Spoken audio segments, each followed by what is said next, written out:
स्वाक्षरी केल्याचं उद्धव ठाकरे म्हणाले. अतिवृष्टीग्रस्त शेतकऱ्यांसाठी मुख्यमंत्री सहायता निधीत जमलेले पैसे खर्च न केल्याचा माजी विरोधी पक्षनेते अंबादास दानवे यांचा आरोप मुख्यमंत्री कार्यालयानं आज फेटाळून लावला. अतिवृष्टीग्रस्त शेतकऱ्यांसाठी लोकांनी मुख्यमंत्री सहायता निधीत ऑक्टोबर महिन्यात अब्जावधी रुपये पाठवले, मात्र राज्याच्या प्रमुखाने त्यापैकी केवळ 75,000 रुपये खर्च केले असा आरोप माहिती अधिकारातून मिळालेल्या माहितीचा दाखला देत अंबादास दानवे यांनी केला होता. मुख्यमंत्री कार्यालयानं यावर स्पष्टीकरण देत आरोप फेटाळून लावला. एकट्या ऑक्टोबर महिन्यातील आकडेवारी देऊन निव्वळ गैरसमज निर्माण होतात. याशिवाय ही माहिती सुद्धा चुकीची आहे.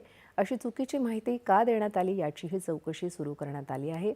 त्या दोषी आढळणाऱ्यांवर कारवाई करण्यात येईल असं मुख्यमंत्री कार्यालयानं म्हटलं आहे.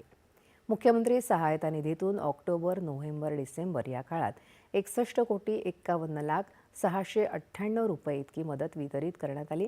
मुख्यमंत्री सहायता निधीतून दैनंदिन पातळीवर खर्च होतो, त्यामुळे दररोज या खर्चाची रक्कम ही वाढत असते.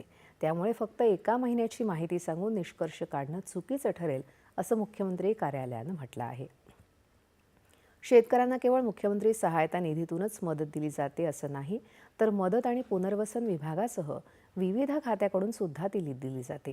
आतापर्यंत विशेष पॅकेजमधून 14,000 कोटींपेक्षा अधिकची रक्कम प्रत्यक्ष शेतकऱ्यांच्या खात्यात जमा झालेली आहे आणि अजूनही ही प्रक्रिया सुरूच असल्यानं त्यातही सातत्यानं वाढ होते आहे असंही मुख्यमंत्री कार्यालयानं स्पष्ट केलं आहे.